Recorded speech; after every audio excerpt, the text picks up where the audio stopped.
Welcome back, everyone, to my RLDR Custom Creations YouTube channel.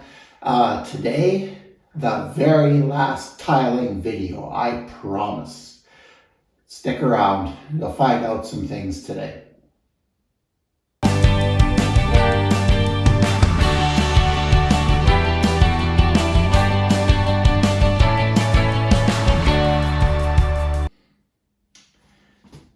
Well, as I said in the introduction, I'm hoping that this will be the last time I'm talking about tiling on this channel. One of the comments, I was at a couple of club meetings this week, and a friend of mine, Jack, made a comment that the sound on my videos needs some work, and yeah, I'm aware of that. And this is going to be really bad because this room with all the tile on is really lively acoustically. So my apologies. And the video, I think I'm slowly, the audio, I think I'm slowly figuring out. So expect some changes in the upcoming videos. Well, not the next one because I'll be behind the 8 ball needing to get it out. So I'll just do it. Anyway, today I thought it was basically the tiling in here is done. I have to seal the grout lines yet, but you need to wait a couple of days to do that. So some of the grout just got put in yesterday, so I'm going to give it a couple days. But I thought I'd go through a few things with you today, and I've got notes today because it looks like there's a lot, but this way I'll stay on track and the video won't be an hour and a half long.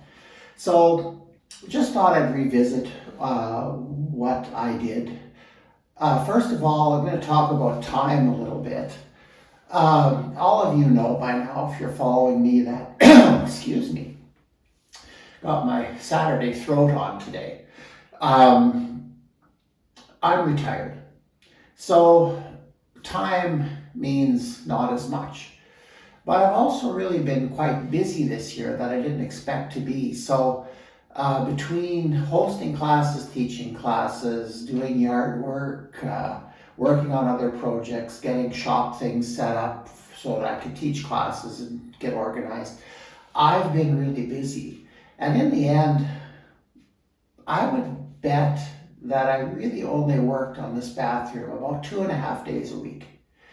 So I started beginning of April, and the tiling phase is done, and it's the middle of June. That is horribly slow. It's a long timeline as far as anybody else is concerned. If you had a contractor doing that, you'd have kicked him out by now. But apparently when you work for nothing, the people are more, your wife is more understanding.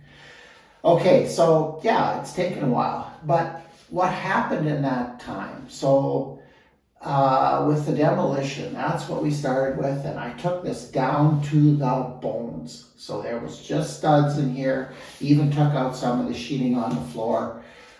When you talk about time in a renovation like this, you're always going to run into things that you didn't plan on doing, that you see a problem, or you take it apart and you say, oh, well, now would be the perfect time to add this to it.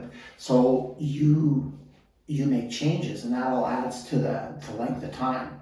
So I replaced a section of the floor sheeting right about here by the toilet. Took the old subfloor out, cut all the old K3 particle board out, and put down thin set and cement board. Hadn't planned on that. I insulated the walls for sound, which I'm not sure how much that's going to help, but I was in and I did it. I put backer in the walls. For example, there's going to be a cabinet up over here eventually, and I have a backer behind the tile and the tile backer so I can screw those cabinets on. There's backer for the vanity, there's backer for the toilet roll holder here, and the towel bar and all that stuff. Now the problem is, I took pictures of it all, but I haven't found those pictures on my new phone yet. So that's one of the problems with this digital age. Nothing's permanent.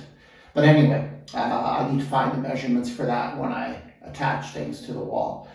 I floated the ceiling. Actually, I screwed it all first and then I floated it. So we've had some problems with the ceiling. There's a little section over here that things don't want to stick the way they should. And I don't know if it's dust or what it is. Maybe it's just the way I painted it. But I think I've got it dealt with now. I'm going to sand a little bit of drywall probably today or tomorrow and give it some paint. So I think now we'll have it fixed. Yeah, all the plumbing in here is redone, new toilet flange, new connection down in the basement, shower drain will be new. Anything that came in here, I tried to change. The plumbing for the sink hasn't really changed, but the inside will. There's new trap, new all that stuff. And then I extended the copper as well. So, you know, but it all takes time. Oh, and then I had to put the new shower valve in and figure that all out. And it just all takes time. So I was working, but it didn't seem like I was getting a lot done. Okay, the other thing I think a person should talk about is your suppliers. And I would classify this as the DIY supplier versus the professional supplier. Now, what I mean by a professional supplier is a number of years ago, my wife worked for the housing authority in town here. Was in charge of 52 rental housing units, and they were always renovating, changing carpets, doing things, and she had a connection with a person in one of the more major flooring retailers in Saskatoon. And they had a very good relationship. And when we'd go in there for personal things, he'd always, you know, the advice was excellent because he knew how to install, and he knew what the installers were doing, the pros, and he would pass that on to me. And I appreciated that. So this time we went back to that place, but unfortunately he left and we never did get a price from them. There was lots of promises made, but nothing happened. So we started looking around at other places, and that got us into the DIY zone. Now again, going back to the pro for just a second, if we would have got a deal on the tile from them, maybe it all would have been the same price. But I think one of the things I know that he recommended when he did the basement bathroom, 15 years ago, is I was using different stuff. Like I found some of the bags of stuff that I was using back then, and it's all, we had to go to a wholesaler to pick it up. Like it was, I think, pro level stuff. Whereas now we dealt with Rona Plus in Saskatoon, are super happy with them. But we were in the DIY zone. And although the price on the tile was super, we saved buckets compared to what the retail was in the store that we looked at, the pro shop. But the advice wasn't there. Now that's maybe not their fault. I never asked them. But I usually when the bigger box stores, the people working there are often not experts. So anyway, I didn't ask, but the service we got was excellent. The gentleman that helped us out, his quantities, his pricing, first rate, helpful, awesome. So that was good, but I found I was using, in my opinion, more DIY friendly products like the Schluter system, the thin set for Schluter. It's hard to go wrong. You could use that anywhere. So that solved the problem, but it is the most expensive thin set I saw.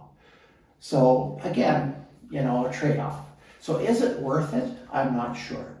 But I know for some of the things here, I know with professional advice, I would have slept easier at night because I would have known that, yeah, this is the way it should be done. But anyway, so that's something you'd want to consider. Check around. If you find a good flooring store and they're willing to work with you, by all means use them. But we kind of got, you know, I don't know, when somebody promises you pricing and photocopied my book, like I had everything drawn out in my book for tile, and never, ever, ever got back to us. I was poor. Okay, things I would change if I had this bathroom to do over again, and thank goodness I don't. I would have liked the floor tiles and the wall tiles to have been the same size. It said on the package they were both 24 by 24, but then when I started looking at why some tiles are not quite 24 inches square, the way it was explained to me was tiles built in the United States are in inches, so they're 24 by 24. Tiles built in Europe are metric, so they're actually measured 23 and 7/16. Well, yeah, sure. So my wall tiles, which measure 23 and 7/16 by 23 and 7/16, are made in where? The USA. My floor tiles, 24 by 24, made in Italy. Come on, fellows, get together, make them standard, that would be great. The next thing I would change is the drain. I'm not saying this is a bad drain. I don't think it's the drain that fits what I wanted to do. What it did, it's got leveling feet underneath, which are really nice, but they end up raising that drain approximately 1.5 inches. So right away, I'm up 1.5 inches on my floor height. Well, and then you put slope on your floor, which you should have, and all of a sudden, you know, we're up a little higher. And now I like the inside here. I've got about 3 inches of curb on the inside of the shower, which I think is okay. But what I really didn't like about this drain is I would have liked if there would have been a flange around it that I could have sealed my second layer of curdy to. That would have been nice. I would feel a bit more confident about this drain. Now, do I feel the waterproofing isn't there? No, I don't. I have what is that stuff called? The curdy. I have that fabric from ceiling right down to the drain. It's thin set to the drain at the base, but then there's the floor, the shower pan, and then there's another layer of curdy, and that second layer I would have liked to have wrapped or sealed to the top of the drain, but I couldn't seem to get that. And then the tile is waterproof, and the the grout, no matter what they say, it is waterproof if you have the epoxy grout, I forget, but we have it. So again, our fellow that helped us out at Rona Plus steered us in the right direction. So am I worried about water getting through to the framing? No. But I'm pretty uptight about getting things right, and I would have liked a flange to seal, but didn't have that. The other thing that I would not do again is the Schluter curb. To me, that is much ado about nothing. I was assuming, and I was, again, not an expert tiler, so I don't know this stuff. I was assuming there was a standard curb height for showers, and that Schluter curb would be that. Well, to me, it's kind of high. And I assumed it was a solid piece of foam, but it isn't. It's just foam, and it's hollow, and to me, it looks cheap. I wouldn't use it again. I paid $130 for that thing. I could have built myself a shower curb with stuff I have left over here for next to nothing. And I would have had it, in my opinion, better. But this is my opinion. Okay, if you use the Schluter curb and you love it, hey, more power to you. I don't think I'd bother again. The other thing that I would change is I would use different tile leveling clips. The tile leveling clips that I used, and maybe it was partly me too. I admit I'm a rookie when it came to doing tile. First of all, they gave me a false sense of security. I would push them in tight and assume it was good. And for the most part it is. But you know what? When I do this to my basement bathroom that I didn't have the tile clips for, and I do this, I actually think I did a better job in the basement. So now the bigger tile I think are more difficult to work with. There's some other issues there. But my complaint with those leveling clips is they didn't break off down at the bottom or the back of the tile where they were supposed to. They broke off flush. And then, of course, you couldn't get all the thin set out because there was an inch there where it was clipped, and then thin set would get stuck in there, and then it would harden. And then to get it out, they'd break off even with the tile, and then I had to dig all that plastic and thin set out from between there.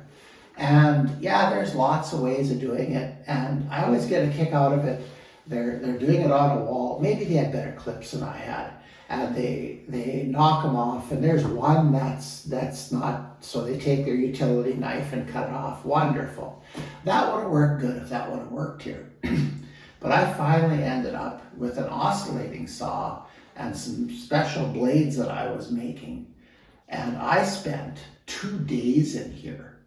And that's, I don't know, again, part of it could be me, but I think next time I will use them.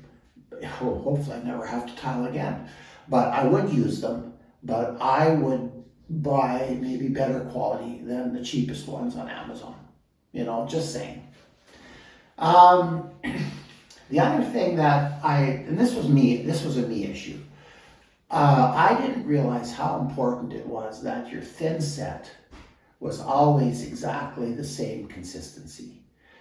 And part of my problem here was I was always doing like kind of one wall a day. And one bag mixes up way too much for this. So I was always mixing partial bags. And yes, I know, I used to teach math. I could have figured it all out and done it accurately, but I relied more on my drywall way of doing things, which was looking at consistency. And I wasn't quite sure what that consistency needed to be. So in hindsight, I should have done the math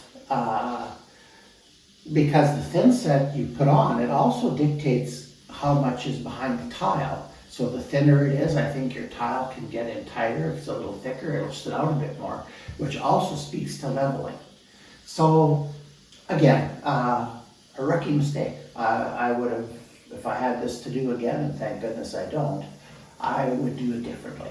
One thing perhaps that the suppliers like Schluter could do, I don't know if it'd be possible, but they have more creative minds than mine, maybe put some markings on the bag if you're using half, and then maybe a ratio of how much water and all that stuff.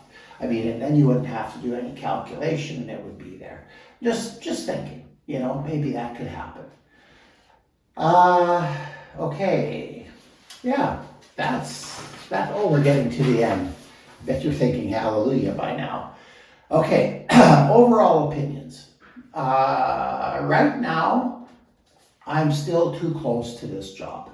I know where every little thing is that I second guessed myself or thought about or whatever. I'm at the stage where I never like what I've done at this stage. But give me 6 months. I think in the end, yeah, it isn't perfect. And I know that. But in the end, I think I'll be happy with it. I think the structure is good. I think the waterproofing's excellent. Some of the tiles aren't as even as I'd like them to be, and yeah, there were little issues.